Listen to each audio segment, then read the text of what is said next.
Hi there, I'm Karen McCarthy, and it's time to Karen-ize. Today's Wednesday when we talk about spiritual things, and I have a really special Christmas story to share with you.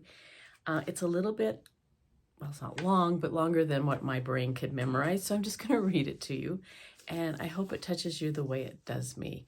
It's called A Slice of Life, and it's attributed to a woman named Carol McAdoo Ramey, R-E-H-M-E. I'm not sure how to say that.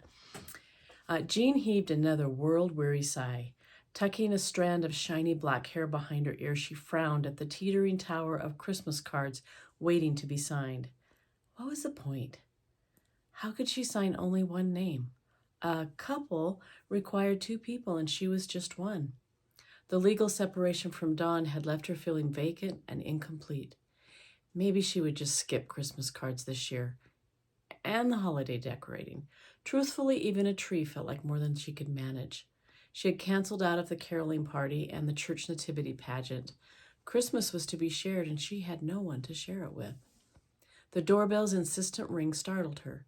Padding to the door in her thick socks, Jean cracked it open against the frigid December night. She peered into the empty darkness of the porch. Instead of a friendly face, something she could use about now, she found only a jaunty green gift bag perched on the railing. From whom, she wondered, and why? Under the bright kitchen light, she pulled out handfuls of shredded gold tinsel, feeling for a gift. Instead, her fingers plucked an envelope from the bottom. Tucked inside was a typed letter. It was a story?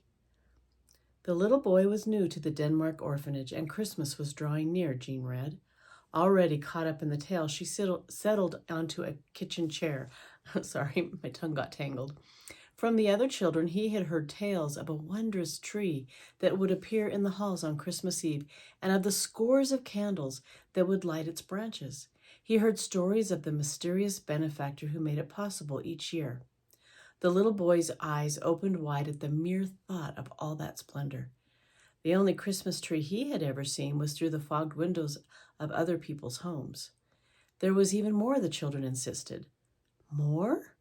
Oh, yes. Instead of the orphanage's regular fare of gruel, they would be served fragrant stew and crusty hot bread on that special night. Last and best of all, the little boy learned, each of them would receive a holiday treat. He would join in the line of children to get his very own. Jean turned the page. Instead of a continuation, she was startled to read, "Everyone needs to celebrate Christmas, wouldn't you agree? Watch for part 2. She refolded the paper with a faint smile teasing at the corner of her mouth. The next day was so busy that Jean forgot all about the story. That evening, she rushed home from work. If she hurried, she'd probably have time to decorate the mantel. She pulled out the box of garland, only to drop it when the doorbell rang. Opening the door, she found herself looking at a red gift bag. She reached for it eagerly and pulled out a piece of paper. To get his very own orange, Jean read. An orange? That's a treat, she thought incredulously. An orange? All of his very own? Yes, the others assured him. There would be one apiece. The boy closed his eyes against the wonder of it all. A tree, candles, a filling meal, and an orange of his very own. He knew the sweet, tangy smell, but only the smell. He had sniffed oranges at the merchant stall in the marketplace. Once he had even dared to rub a single finger over the brilliant pocked skin. He fancied for days that his hands still smelled of orange. But to taste one, to eat one? Heaven! The story ended abruptly, but Jean didn't mind. She knew more would follow. The next evening, Jean waited anxiously for the sound of the doorbell. She wasn't disappointed. This time, though, the embossed gold bag was heavier than the others had been. She tore into the envelope resting on top of the tissue paper. Christmas Eve was all the children had been promised. The piney scent of fur competed with the aroma of lamb stew and homey yeast bread. Scores of candles diffused the room with golden halos. The boy watched in amazement as each child in turn eagerly claimed an orange and politely said, "Thank you." The line moved quickly, and he found himself in front of the towering tree and the equally imposing headmaster. Too bad, young man, too bad. but the count was in before you arrived. It seems there are no more oranges. Next year.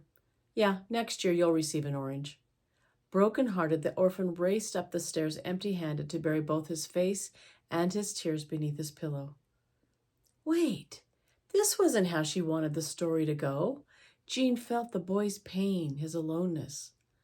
The boy felt a gentle tap on his back. He tried to still his sobs. The tap became more insistent until at last he pulled his head out from under the pillow. He smelled it before he saw it. A cloth napkin rested on the mattress. Tucked inside was a peeled orange, tangy and sweet. It was made of segments saved from the others, a slice donated from each child. Together they added up to make one whole, complete fruit, an orange of his very own. Jean wiped at the tears trickling down her cheeks. From the bottom of the gift bag she pulled out, you guessed it, an orange, a foil-covered chocolate orange, already separated into segments. And for the first time in weeks, she smiled, really smiled. She set about making copies of the story, wrapping individual slices of the chocolate orange. There was Mrs. Potter across the street spending her first Christmas alone in 58 years. There was Melanie down the block facing her second round of radiation. Her running partner Jan, single parenting a difficult teen. Lonely Mr. Bradford losing his eyesight, and Sue, sole caretaker to an aging mother. A piece from her might help make one whole. Isn't that a lovely story?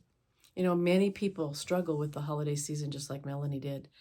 There's an emptiness because of missed loved ones, whether they've left your life permanently because of death or temporarily because of assignment overseas or a move, or they're gone. I also have had empty places at the holidays. My dad passed away at the beginning of December, over 20 years ago. My uncle passed away around the beginning of the holiday season too. But I know them both well enough to know that they wouldn't want my holiday season to be a time of sadness. They'd want me to remember the reason for the season, Christ coming to earth for us. So instead of allowing the sadness to take hold, I choose to do something for someone else in their honor, and in doing so, bringing joy into someone's life. I bring joy into my own. So I love giving just little gifts when I see people. I've even, left a little gift on the counter at a restaurant. I did that a few months ago, and it was sitting there until the next season when it wasn't an appropriate design, I guess you'd say. It's so fun to do that.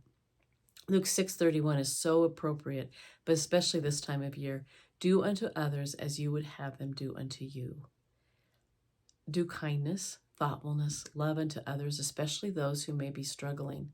And always keep in mind that many people will hide or camouflage their sadness. We might never know who we touch with gestures of kindness anytime, but especially this season. People who seem to have it all together, but are hiding broken spirits. People who put on that cloak of joviality to mask a spirit of despair. May we all spread His joy this season.